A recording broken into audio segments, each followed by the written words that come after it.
ассалому алайкум бинандаҳои азизу арҷманд, мутаваҷҷеҳ бошед ба барномаи иттилооти ахбор ки аз студияи марказии телевизиони Тоҷикистон манзури шумо мегардад. Дар студия Саид Мукаррам Шарифзода. ба хотири боз ҳам зебо гардидани пойтахти мамлакат ва баландбардоштани ҳисси зебоипарастӣ имрӯзҳо дар шаҳри Душанбе корҳои ободониву сабзу хӯрамгардонӣ бомаром идома дорад. Дар ҳамин замина тибқи қарори раиси шаҳри Душанбе озмуни шаҳрии гулҳо сайри гули лола гузаронида мешавад. Тафсилоти бештари мавзӯъ дар гузориши Нуралии Сафомиддин. ҷиҳати дар сатҳи баланд ташкил ва гузарондани озмуни шаҳрии гулҳо таҳти унвони сайри гули лола дар пойтахти мамлакат аз ҷониби niҳодҳои дахлдор тадбирҳои муҳим амалӣ карда шудааст. имрӯз дар боғҳои фарҳангию фароватӣ, гулгаштҳо ва кӯчаву хиёбонҳои шаҳри Душанбе гулҳои лолаи гуногун шинонда шудааст ки ин ба ҳусни пойтахт зебогиву ҷазобияти дигар зам кардааст. тибқи иттилоъ айни замон дар шаҳри Душанбе 17 боғи фарҳангии фароватӣ амал мекунад. дар ҳамаи боғҳои фарҳангии фароватии пойтахт барои сайру гашти сокинон гулҳои ҳаррангаи лола шинонда шудааст ки имрӯз дили ҳазорон сайркунандагонро мафтун сохтааст. имрӯзҳо аз боғҳои фарҳангии фароватии шаҳри Душанбе тамоми сокинон аз ҷумла гулдухтарон дидан намуда аз зебогиҳои ин макон ба худ таассуроти нек бардоштанд. дар асоси низомнома тарҳи зебо ва дизайни ҷолибии мавзеи гулзор ва сифати корҳои иҷрошуда дар мавзеъҳои вобасташудаи гулкорӣ ба инобат гирифта мешавад. гулҳои лолаи шукуфони гуногун ки бо тар ва услуби хос дар боғҳои фарҳангию фароватӣ ва кӯчаву хиёбонҳои номбурда шинонда шудаанд зебову назаррабоянд. бо дидани манзараҳои ғарқи гул таби кас болида ва завқи зебоипарастии сокинон бедор мегардад. бо ташкили озмуни шаҳрии гулҳо ки сайри гули лола ном дорад дар пойтахти мамлакат корҳои ободонӣ, бунёдкорию созандагӣ вусъат ёфта ба тарбияи ҳисси зебоипарастӣ, хештаншиносӣ ва баланд бардоштани фарҳанги шаҳрдорӣ ва шаҳрнишинии сокинон таъсири мусбӣ мегузорад. дар боғи фарҳангии фароватӣ ба номи Абулқосим Фирдавсӣ, Абдуллоҳи Рудакӣ, назди муассисаи сирки давлатӣ, Кӯли ҷавонон, боғи ҷавонон ва боғи фарҳангию фароватӣ ба номи Садрдин Айнӣ ва дигар гулгашту хиёбонҳои шаҳри Душанбе гулҳои ороишиву мавсимӣ шинонда шудааст ки ин метавонад барои зебоипарастии тамоми мардуми Тоҷикистон замина гузорад.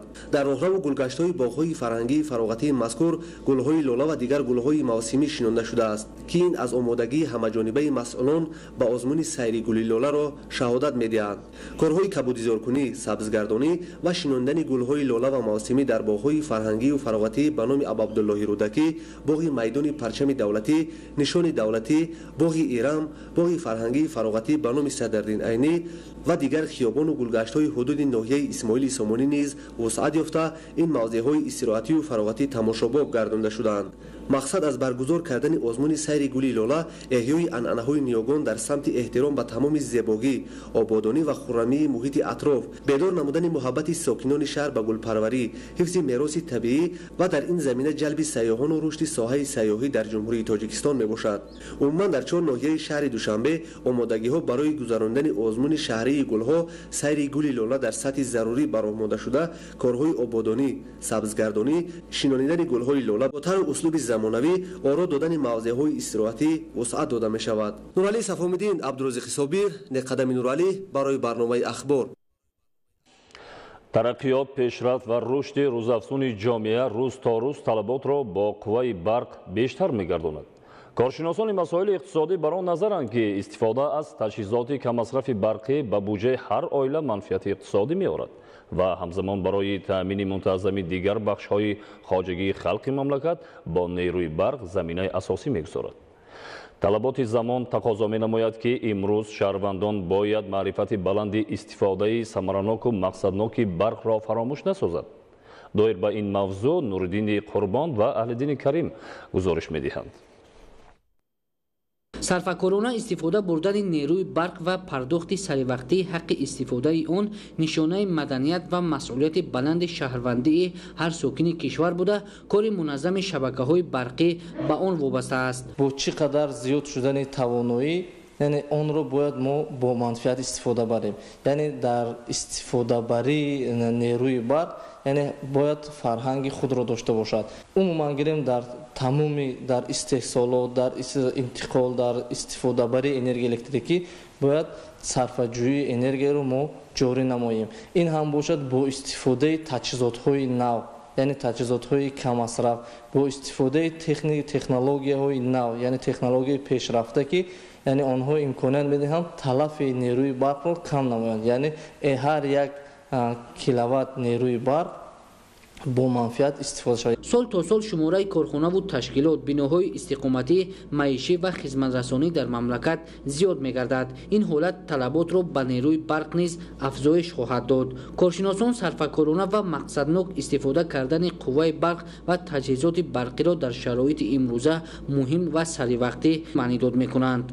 95% نیروی برق هنگام استفاده لامپ‌های تصفن و همچون گرمی استحصال میشد. همگی 5% همچون روشنایی و استفاده لامپ‌های کم مصرف امکانیت میدهد که نیروی برق را صرفه‌کارانه استفاده بریم. یعنی از نیروی برق کم استفاده برده همون روشنی رو ما چیکار کنیم گیریم و این امکانیت میدهد که بودجه هر یک عائله با منفعت استفاده شود، هم برای اهالی هم برای دولت که ما کمتر استفاده برده انرژی الکتریکی رو توانیم بسیارتر صادرات نماییم. امروز مشتریان صرفه‌کارانه استفاده بردن نیروی برق را قرض شهروندی خود می‌حسابند. نصب تجهیزات کم مصرف برقی، گذاشتن به استفاده خدمترسانی یگانه گرمایدهی، دست کشیدن از مصرف بیهوده برق و نظارت پیوسته تجهیزات برقی از چند جانب منفعت آور خواهد بود. پرداخت نسبتاً کم مبلغ برای استفاده نیروی برق یک جانبی مسئله باشد، خوبی دیگر استفاده تجهیزات کم مصرف تامین بودن بی‌خطری از سوختار در خانه و یا کارخانه می باشد. استفاده درستی صرفه‌کارانه نیروی برق عامل مهم در فراهم گردیدن زندگی شایسته و عملی شدن آرزوهای نهفته می باشد. غیر مقصدناک استفاده کردن نیروی برق و تلفات آن ضرر به بودجه دولت و هر خاندان است. نوریدین قربان، اهل دین کریم، فیروزی موسی برای برنامه اخبار. در دوران استقلالیت دولتی جمهوری تاجیکستان برای اجرای اعتقاد دینی شرایط و امکانیت وسیع فراهم آورده شده است. در برابر این اجرای عملهای خیر و ثواب، بنیاد بنگاه طبی و مؤسسه تعلیمی، راه و پل، تأمین با آب نوشاکی و دیگر کارهای آبادانی صدقه جاریه محسوب می‌یابد. با درک این مفهوم، یک گروه ساکنان ناحیه‌های مسجد مبلغ‌های برای سفر حج پسنداز نموده خود را برای منفرش نمایی راه و پل‌ها، بنیاد ورزشگاه و کودکستان بخشیدند. گزارش رفضلی رحمان و الیاسی باباجان. اهل عائله شریف فو ساکنان جماعت دیوتی پالدورک نوحی مسجد از میوه استقلالیت تدبیرهای حکومت مملکت نسبت به تامین شرایط و امکانیت‌ها بهر اجرای اعتقادات دینی قناعتمندی اظهار می‌نمایند و اهل این عائله با معرفت و معنویات با آگاهی از شریعت دینی مبین اسلام که حج هم مثل دیگر عبادت‌ها بوده، مراسم حج هیچگاه باید به وسیله خودنمایی و ظاهرپرستی تبدیل نیابد، عمل‌های خیر، صدقه جاریه و ثواب بزرگ است. با خرج مبلغ برای سفر حج پسنداز نموده خیش و کارهای بنیادکاری اقدام نمودند. با هدایت مادر عائله راحله شریف وی 84 ساله، برادر و خواهران مملکت بای محمد و عبدالسلام شریفوف مبلغ‌های برای سفر حج جمع آوردهشان را برای ساختمان بنای کودکستان در دهه 40 سالگی دلورزین سپاریدند. چنین اقدام شایسته و عمل خیرخواهانه سال گذشته نیز از جانب مادر راحله شریفوف و فرزندش محمد رحیم عظیمزاده اجرا گردیده بود. با مبلغی برای سفر حج پسنداز نموده، مادر و پسر در منفرش اساسی راه دهه‌های پکشیف و پالدورک سهمگذاری نموده بودند. و این نمونه عبرت دیگر اعضای عائله و سرچشمه باز اقدام نو عمل ثوابجویانه اهل عائله گردید.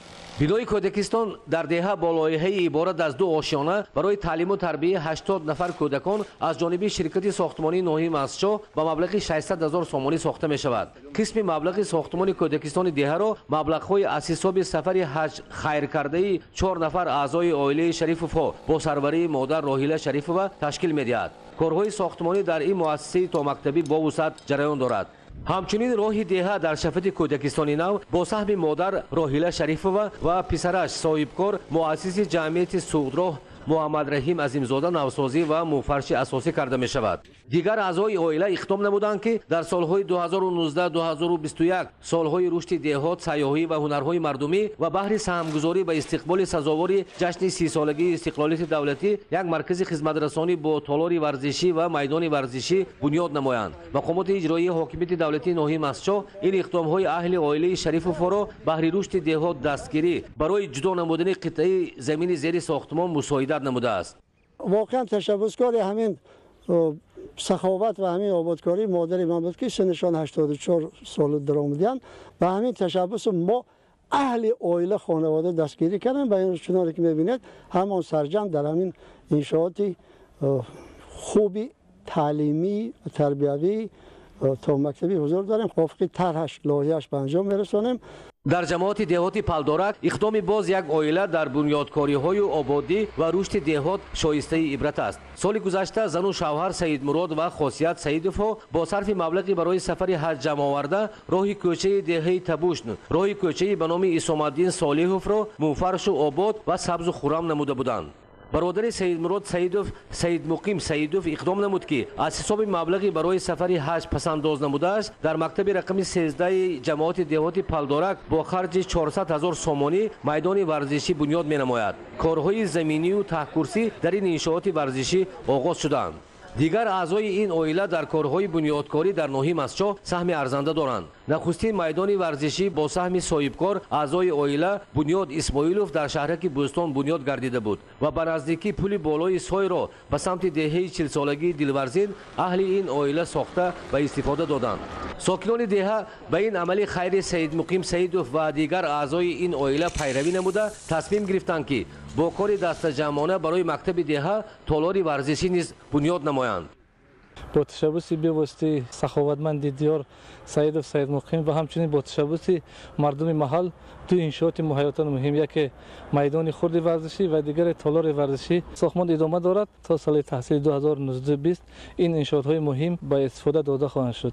در ناحیه مسجد شهروندانی که نیت سفر حج و زیارت کعبه دارند با درک آنکه تا ادای این فرض برای هر فرد مسلمان انجام چندین عمل خیر حتمی است اقدام‌های سهمگذاری در آبادی نمودند.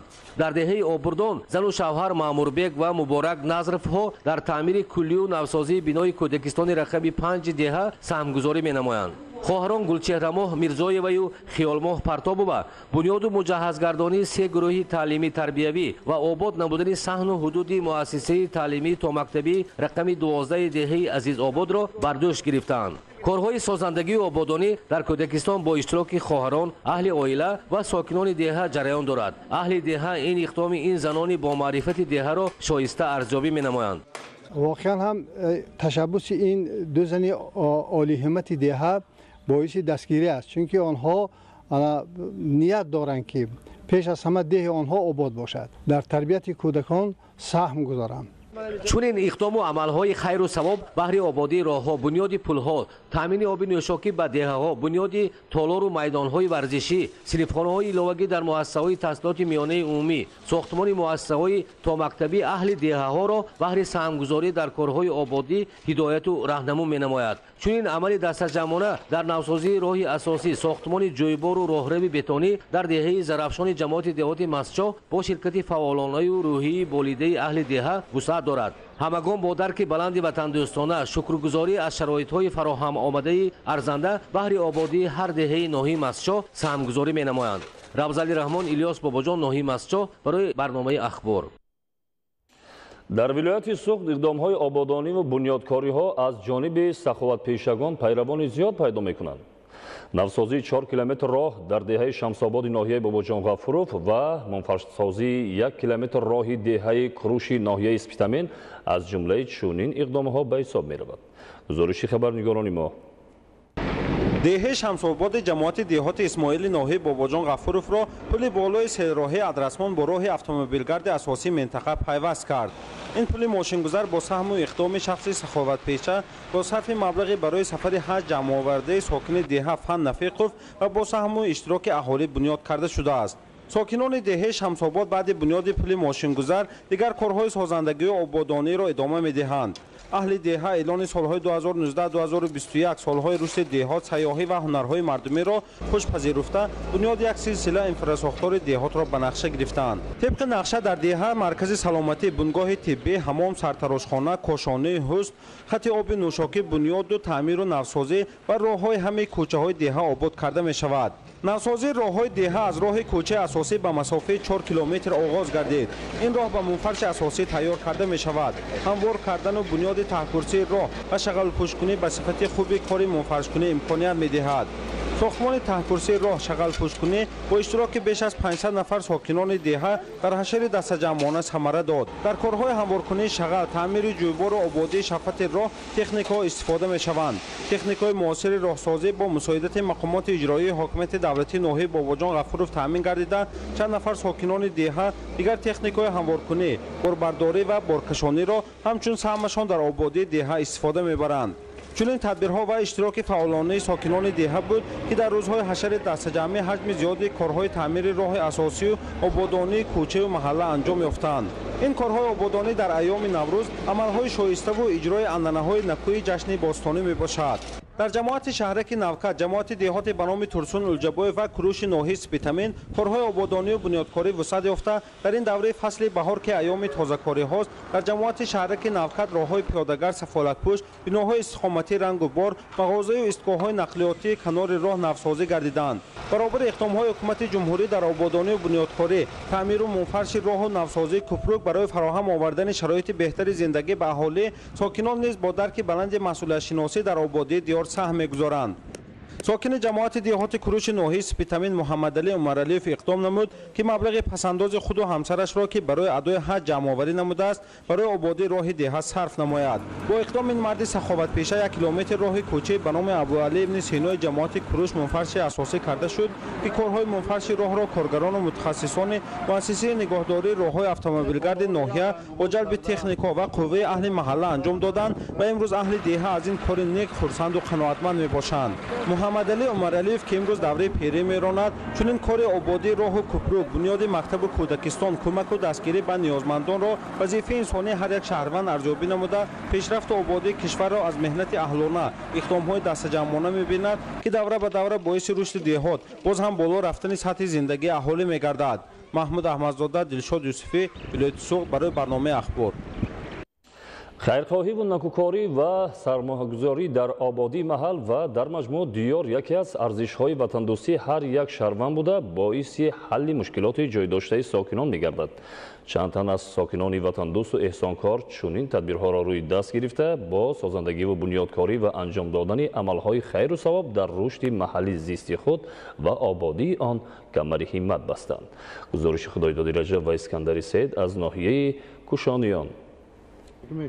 در پیروی از سیاست اجتماعی دولت و حکومت کشور و تاکیدهای پیوسته راهبر دولت محترم امام علی رحمان بابت انجام دادن کارهای خیر و ثواب و سهم گذاشتن در آبادانی و سازندگی دیار، ساکنان شهر و نواحی ولایت ختلان عملهای نیک و بشردوستانه را راه اندازی می‌نمایند. علیشیر نظریف، قربان علی مرادov و عبدالجبار قربانov ساکنان جماعت دهات اوریان ناحیه کوشانیان از زمره چنین شخصان سخاوتمندند که امسال نیت سفر حج را داشتند ولی نارسایی پل ماشینگذار، نبودن زیرزگاه تنظیم برق، کشیدن خط انتقالی آن، مساعد گرداندن راه دهه و دیگر نیاز نیکوحالی ساکنان محله قزل یلدوز را که در آن دهه نو بنیاد گردیده است به نظر گرفته تصمیم گرفتند که مبلغ گردآورده را در احسان این گونه اقدام ثوابجویانه مصرف نمایند. ما شاهد آن هستیم که این یک ترانسفورماتور زیاده از 40-50 سیم چوب و راههای دهه را با تخمین با 2 کیلومتر سنگ فرش کردند.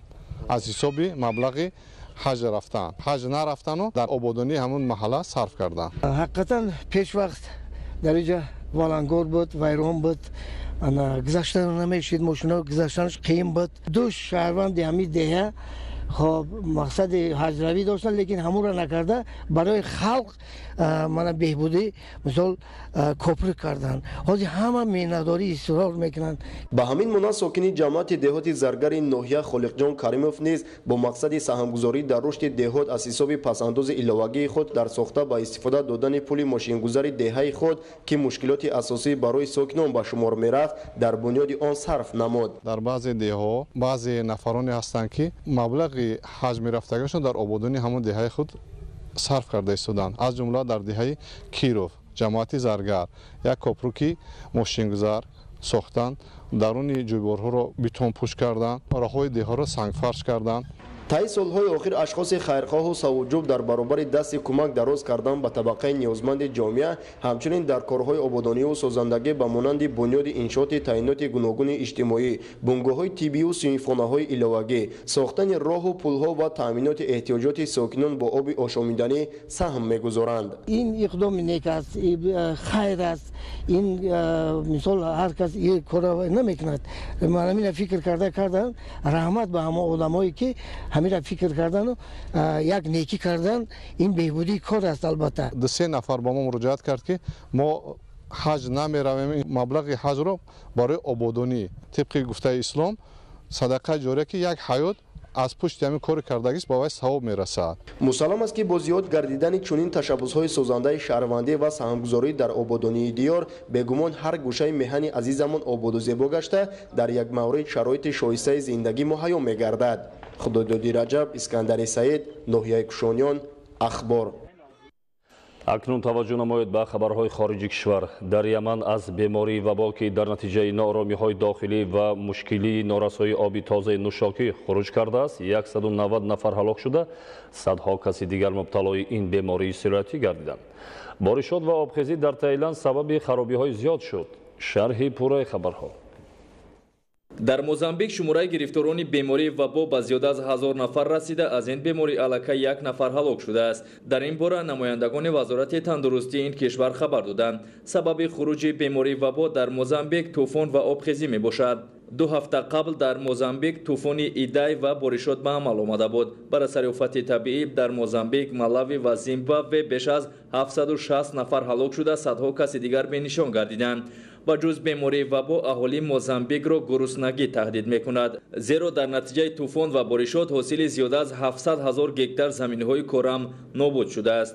боришот ва обхезӣ дар минтақаҳои гуногуни Мозамбик садҳо мансили истиқоматиро хароб кард ки сабаби бесарпаноҳ мондани ҳазорон нафар гардид. кормандони хадамоти наҷотдиҳӣ шахсони бесарпаноҳро дар қароргоҳҳои муваққатӣ ҷой карданд.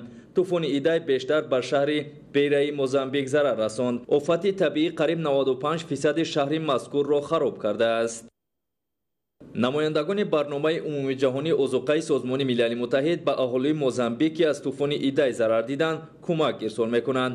намояндагони ташкилоти мазкур ба 1 миллион 700 000 аҳолии Мозамбик маводи ғизоӣ интиқол медиҳанд. طبق گزارش سازمان ملل متحد سال 2018 بیش از 113 میلیون نفر از شهروندان 53 کشور دنیا با مشکل گرسنگی روبرو شدند. گزارش سازمان ملل متحد نشان می‌دهد که جهان در سال 2018 با یکی از مشکل‌ترین سالها در رابطه با گرسنگی روبرو بوده است. همچنین تغییریابی اقلیم که سبب آفت‌های گوناگون طبیعی گردید باعث نارسایی مواد غذایی و به گرسنگی دچار شدن 29 میلیون نفر شده، 74 میلیون کس دیگر از سبب ناآرامی‌ها در بعضی از کشورها از جمله دولت‌های شمال آفریقا و شرق نزدیک نمی‌توانند سری وقت کمک‌های بشردوستانه را گیرند. بیشتر اهالی جمهوری دموکراتیک کنگو، اتیوپیا، سودان جنوبی، نیگریا، جمهوری اسلامی افغانستان و سوریه دچار گرسنگی میباشند. میانی اهالی 53 کشور دنیا که در آن گرسنگی به قید گرفته شده است، ساکنان یمن بیشتر اذیت میکشند. از سال 2016 تا کنون شماره گرسنگان در دنیا 100 میلیون نفر زیاد شده است.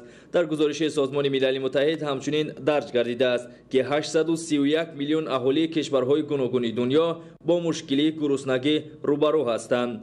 سازمان مذکور سبب رو به افزایش بودن شماره گرسنگان در دنیا را به ناآرامی‌ها در برخی از کشورها، آفت‌های طبیعی و خشکسالی ربط داده است. بحران اقتصادی نیز یکی از عامل‌های گرسنگی در کشورهای گوناگون دنیا به حساب می‌رود. مثلا 12 میلیون اهالی بروندی، سودان و زیمبابوه از سبب بحران‌های اقتصادی گرسنه مانده‌اند. در یمن از آغاز سال روان تا کنون از بیماری وبا 190 نفر به هلاکت رسیده، صدها کس دیگر به این بیماری مبتلا شدند. نمایندگان سازمان ملل متحد ابراز می‌دارند که در یمن سبب اساسی پهنشوی بیماری وبا در نارسایی آب تازه نوشاکی میباشد. عین حال 19 میلیون اهالی یمن به آب نوشاکی نیاز دارند. همچنین از سبب ادامه داشتن ناآرامی‌های داخلی قسم زیادی بنای بیمارخانه‌ها خراب گردیده است که این حالت پیش آمده را باز هم مرکب می‌گرداند. ҳамзамон норасоии маводи ғизоӣ ба авҷ гирифтани беморӣ вабо боис мегардад, зеро дар сурати ғизои солим истеъмол накардан вабо инсони гирифторро зудтар ба ҳалокат мерасонад. дар робита ба ин ташкилотҳои гуманитарӣ ба аҳолии Яман ҷиҳати пешгирӣ кардани бемории вабо маводи доруворӣ ва хӯрока интиқол медиҳанд. ёдовар мешавад ки соли 2017 дар музофотҳои гуногуни Яман аз бемории вабо беш аз 2500 нафар сокинон ба ҳалокат расида буданд. дар Таиланд боришот сабаби обхезӣ гардид. бар асари офати табиӣ таҳхона ва ошёнаҳои якуми биноҳои истиқоматию маъмурии зери об монданд. обхезӣ ҳамчунин сабаби қатъ шудани ҳаракати нақлиёт дар чанд шоҳроҳ гардид. ҳукуматдорони Таиланд аз сокинон дархост намуданд ки аз истифодаи нақлиёти шахсӣ худдорӣ намоянд. вобаста ба боришоту обхезӣ ҳазорон нафар сокинон бебарқ монданд. кормандони хадамоти наҷотдиҳӣ аҳолиро аз минтақаҳои зери хатари офати табиӣ қарор дошта ба ҷойҳои бехавф мекӯчонанд.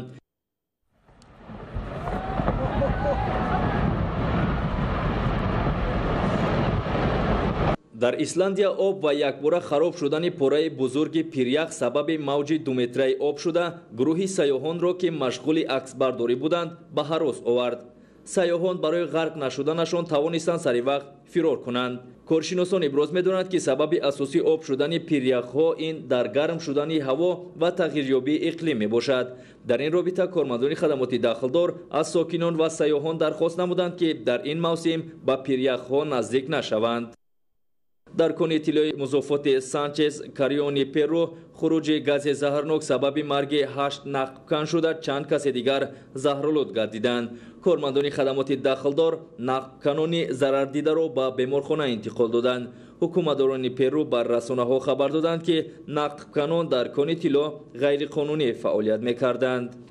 дар қисми шимолии вилояти Балхи ҷумҳурии Исломии Афғонистон силоҳбадастон аз ҷароқи вазнини ҷангӣ гурӯҳи кормандони мақомоти полисро ҳадаф қарор доданд. дар натиҷа 8 корманди сохторҳои қудратӣ ба ҳалокат расида, 4 касе дигар захмӣ шуд. хизматчиёни ҳарбии Афғонистон зимни амалиёти махсус чанд силоҳбадастро нобуд карданд. дар шаҳри баҷроуи музофоти Хебеи ҷумҳурии халқии Хитой ҳангоми маросими дафн таркиш рух дод. дар пай ҳодиса беш аз 60 нафар бо ҷароҳати гуногун ба беморхона интиқол дода шуданд. аз рӯи маълумоти васоити ахбори оммаи маҳаллӣ ҳангоми маросими дафн зарфи гази табиӣ таркидааст. вобаста ба ин кормандони мақомоти полис 2 нафарро боздошт карданд.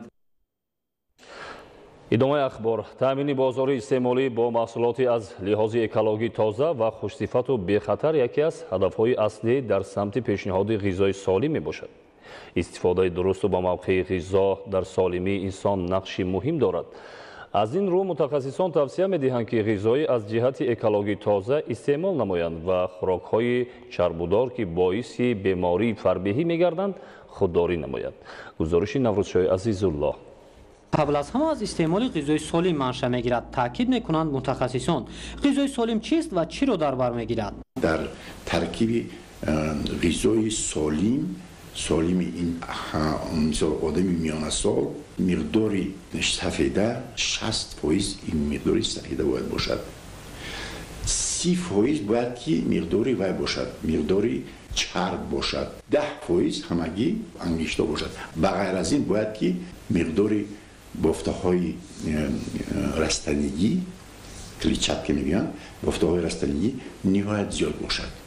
ана ин ғизоро ғизои солим меноманд ва ма бояд ки ҳамин ғизои солим истеъмол кунем. мутахассисон собит намуданд ки нӯшидани об барои инсон муфид аст. аз ин лиҳоз ҳар як нафар дар шабонарӯз набояд аз 2.5 литр об камтар нӯшад.